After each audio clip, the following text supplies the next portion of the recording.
देखिए, पहले तो मैं आपके माध्यम से बताना चाहूँगा कि मैंने उसमें फायर सर्टिफिकेट एक्सपायर होने का डाला था और वो मेरी चिंता का विषय था क्योंकि वहाँ बहुत छोटे छोटे बच्चे पढ़ते हैं और पीछे भी इन्हीं लापरवाहियों की वजह से आपने देखा था एक बिल्डिंग गिर गई थी जिसमें काफ़ी मजदूर मारे गए थे। और अभी हाल ही में गोवा की घटना है। तो इस तरह की घटना मेरे वार्ड में ना हो, इसके लिए मैं हरित विहार गया था और हरित विहार में रोज पेटल स्कूल है, उसकी ये वीडियो थी। और कल उन्होंने खुद माना है कि उनके पास ये सर्टिफिकेट नहीं था। तो आपके पास जब सर्टिफिकेट नहीं था, आप इतने जिम्मेदार व्यक्ति हैं, सब कुछ है, तो आप ये स्कूल क्यों चला रहे हैं? और अगर बच्चों के साथ कोई भी हादसा होगा तो उसका जिम्मेदार कौन होगा? उसकी जिम्मेदारी बोलेंगे दिल्ली सरकार लेगी, केंद्र सरकार लेगी, कौन लेगा उसकी जिम्मेदारी? तो मुझे लगता है कि छोटे बच्चे हैं तो उनकी ध्यान रखना चाहिए। दूसरा, उनका स्कूल जो है 5वीं तक मान्यता प्राप्त है, तो वो 10वीं तक कैसे चलाया जा रहा है? और वो जो बिल्डिंग है वो किस प्लान के तहत बनी है?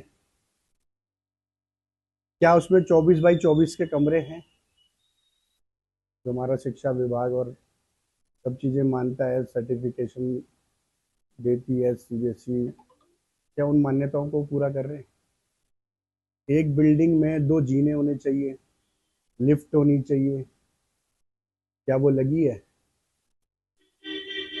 और किस आर्किटेक्ट से उन्होंने उस बिल्डिंग की मजबूती का सर्टिफिकेट ले, जरा वो भी दिखा दें।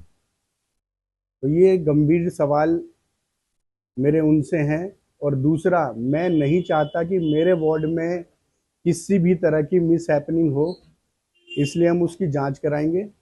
और अगर ये खामियां उसके अंदर पाई गई तो फिर स्कूल को बंद कराएंगे। अगर उन्हें स्कूल चलाना है तो सारे जो गवर्नमेंट के नॉर्म्स हैं, और अब उनकी गवर्नमेंट है, वो पूरे कर सकते हैं। तो जो गवर्नमेंट के नॉर्म्स हैं उसको पूरा करें, उसके बाद स्कूल चलाएं, हमें कोई आपत्ति नहीं है। बिल्कुल, हमने पत्र लिखा है, एमसीडी को भी पत्र लिखा है और दिल्ली सरकार को भेजेंगे, सीबीएसई में भी भेजेंगे, सब जगह हम इसकी कंप्लेंट करेंगे कि भाई अगर स्कूल इन नॉर्म्स पे नहीं चल रहे हैं, और चाहे उन्हीं का स्कूल है और भी जो स्कूल है जो इन नॉर्म्स को पूरा नहीं कर रहे, वो बंद होने चाहिए। गलत तो सबके लिए गलत है, चाहे कोई नेता हो, चाहे कोई बिजनेसमैन है, चाहे कोई शिक्षाविद है, कोई भी है, अगर वो गलत कर रहा है तो कार्रवाई होनी चाहिए। बिल्कुल सब है, और समय आने पे, जैसा कि मैंने अभी आपको बताई हैं चीज़ें, समय आने पे वो सबूत भी मैं पेश कर दूंगा। सच में है। और पुराने टाइम पर इन सब की डॉक्यूमेंटेशन चेंज करके, अधिकारियों के साथ मिली भगत करके वो सारी जमीन बेची गई है। और ये तो ग्रीन बेल्ट थी, पूरी की पूरी खेती की जमीनें थी। तो सब जगह लैंड यूज चेंज किया है, कहीं ग्राम सभा थी, लोगों ने ग्राम सभा बेच रखी है। ये हमारे हरित विहार में पड़ती है लैंड। और और आने वाले टाइम पे मैं सारे सबूत आपको दूंगा जब समय आएगा। देखो, डॉक्टरों की ड्रेस तो बहुत सारी जगह लोग पहन लेते हैं, पुलिस वालों को भी पहन लेते हैं। तो क्या वो पुलिस वालों का अपमान हो जाता है? अगर आप उस ड्रेस को पहन के अवैध काम कर रहे हैं, कुछ गलत काम कर रहे हैं, आप किसी पेशेंट को देख रहे हैं, तो मेरे हिसाब से गलत है। अगर कोई पुलिस वाले की ड्रेस पहन के कहीं पे जा रहा है, लोगों को धमका रहा है, या जो पुलिस की कार्रवाई होती है उस तरह की कोई कार्रवाई करे, तो फ्रॉड है बिल्कुल। पर ये तो एक अपनी बात को कहने का एक कटाक्ष गवर्नमेंट के ऊपर उन्होंने किया था। और दूसरी बात, जब आपकी गवर्नमेंट थी, आपने तो हमारे मुख्यमंत्री को कुछ भी बोलने में कोई कसर नहीं छोड़ी। केजरुद्दीन, खुजलीवाल, खांसी वाला, और पता नहीं क्या क्या नाम हमारे मुख्यमंत्री के दिए, तो तब हम तो नहीं चिढ़े आपसे। हमने तो आपको कुछ गलत नहीं बोला, हमने तो कोई आपत्ति नहीं करी।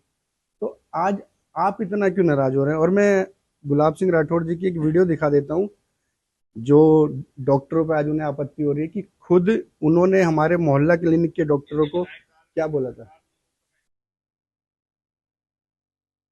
तमाम मोहल्ला क्लिनिकों में गधे बंटवाए, कुत्ते तुलवाए। हम मोहल्ला क्लिनिकों में गधे बंटवाए। एग्जाम निकालने जब वो पढ़ाई करते हैं, डॉक्टर की पढ़ाई करते हैं, वहां तक जाते हैं, आधी जिंदगी अपनी आधी जिंदगी तो खेलने की और